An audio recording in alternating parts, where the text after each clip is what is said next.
Actor Sushant Singh Rajput के case में आए दिन नई नई बातें सामने आ रही हैं। हाल ही में सुशांत से जुड़े कुछ व्हाट्सएप मैसेजेस के स्क्रीनशॉट भी सामने आए थे। रिपोर्ट्स के मुताबिक ये स्क्रीनशॉट्स सुशांत के जीजा और आईपीएस अफसर ओपी सिंह और मुंबई पुलिस के एक अधिकारी परमजीत सिंह दहिया के बीच हुई बातचीत के हैं। ये बातचीत दोनों के बीच इस साल फरवरी में हुई थी। उस वक्त परमजीत जोन 9 के डीसीपी थे। क्या कहना है सुशांत के परिवार का? इंडिया टुडे को मिले स्क्रीनशॉट्स के मुताबिक ओपी सिंह फरवरी में मुंबई आए थे। उन्होंने सुशांत से कांटेक्ट करने के लिए मुंबई पुलिस की मदद मांगी थी, क्योंकि रिपोर्ट्स के मुताबिक उस वक्त सुशांत अपने परिवार के साथ संपर्क में नहीं थे।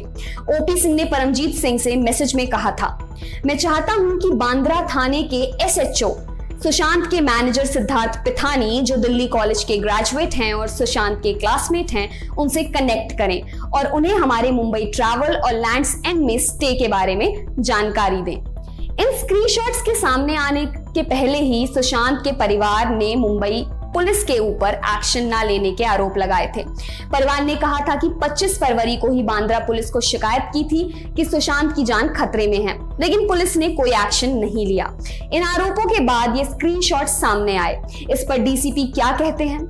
इस मुद्दे पर इंडिया टुडे ने जोन 9 के पूर्व डीसीपी परमजीत सिंह दहिया से बात की। उन्होंने इस मामले में अलग ही बात कही। उन्होंने कहा, ओपी सिंह हरियाणा कैडर के सीनियर आईपीएस अधिकारी हैं। मैं भी हरियाणा का ही हूं। मेरा एक बैचमेट फरवरी को मुझे कॉल करता है और बताता है कि सर, यानी कि ओपी सिंह अपने परिवार के साथ मुंबई आ रहे हैं और वो आपको कॉल करेंगे। फिर व्हाट्सएप पर हमने उनसे कांटेक्ट किया। वो बेसिकली कुछ प्रोटोकॉल पर मदद चाहते थे, जैसे एयरपोर्ट पर उन्हें रिसीव किया जाए, होटल और होटल बिल से जुड़ी मदद वगैरह। वो सचिन तेंदुलकर से भी मिलना चाहते थे। वो 3-4 दिन यहाँ रहे, फिर चले गए। फिर उन्होंने थैंक यू मैसेज भी किया, कहा कि उनका स्टे काफी बढ़िया रहा। परमजीत सिंह ने बताया कि ओपी सिंह के स्टे के दौरान उनकी मुलाकात उनसे पर्सनली नहीं हुई। जो भी बातचीत हुई वो मैसेज या फोन पर ही हुई। उन्होंने आगे कहा, इस स्टे के दौरान एक हैरान करने वाली रिक्वेस्ट उन्होंने की।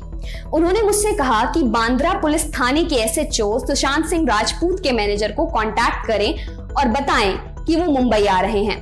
अब ये बात एकदम करीबी रिश्तेदार मतलब जीजा कर रहे थे। ये हैरानी भरा लगा, लेकिन फिर भी मैंने उनसे कोई सवाल नहीं किया। जब जोन 9 के पूर्व डीसीपी से सवाल किया गया कि जो स्क्रीनशॉट सामने आए हैं जिनमें सुशांत का परिवार रिया के ऊपर गंभीर आरोप लगाते दिख रहा है, उस पर उनका क्या कहना है, इसके जवाब में डीसीपी ने कहा, जो व्हाट्सएप मैसेज अभी लीक हुए हैं वो 19 और 20 फरवरी के हैं। मुझे वो मैसेज मिले थे। ये वो मैसेज थे जो कथित तौर पर ये बता रहे थे कि सुशांत और उनकी लिव इन पार्टनर के बीच सब कुछ ठीक नहीं है और परिवार रिया को लेकर चिंता में था। उन्होंने यानी ओपी सिंह ने कहा था कि रिया को अनौपचारिक रूप से बांद्रा पुलिस थाने लाया जाए और उस पर परिवार की बात मानने का दबाव बनाया जाए, उसे झापड़ मारा जाए ताकि वो परिवार की बात मान ले। अगर आप देखोगे तो एक व्हाट्सएप चैट में उन्होंने मिरांडा नाम के एक लड़के का भी नाम लिया है। उसे भी एक दिन की पुलिस कस्टडी में रखने को कहा था। मैं किसी को बिना एफआईआर दर्ज किए या फिर बिना लिखित शिकायत के कस्टडी में कैसे रख सकता हूं? मैं ये नहीं कर सकता। परमजीत सिंह ने आगे कहा कि ओपी सिंह को ये बता दिया गया था कि व्हाट्सएप मैसेज के आधार पर किसी महिला को पुलिस स्टेशन नहीं बुलाया जा सकता, इसलिए अगर एक्शन लेना है तो लिखित शिकायत करनी होगी। परमजीत सिंह ने आगे बताया, विनम्र लेकिन दृढ़ तरीके से ओपी सिंह को सूचना दे दी गई थी कि लिखित शिकायत की जरूरत है। टेलीफोन पर हुई बातचीत में सूचना दी गई थी। वो खुद सीनियर आईपीएस अधिकारी हैं, उन्हें कानून की समझ है, तो ये साफ था कि बिना लिखित शिकायत के मैं एक्शन नहीं लेने वाला था। आगे परमजीत सिंह ने बताया कि ना तो डीसीपी ऑफिस में ना बांद्रा पुलिस थाने में कोई शिकायत या फिर ईमेल आया।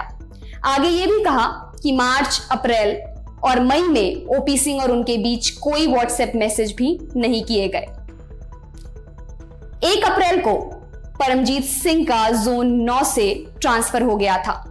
जोन 9 के तहत मुंबई के बांद्रा, अंधेरी, वर्सोवा, खार, सांता क्रूज, जुहू और ओशवारा जैसे इलाके आते हैं। सुशांत भी बांद्रा में रहते थे, जो बांद्रा पुलिस थाने के तहत आता था।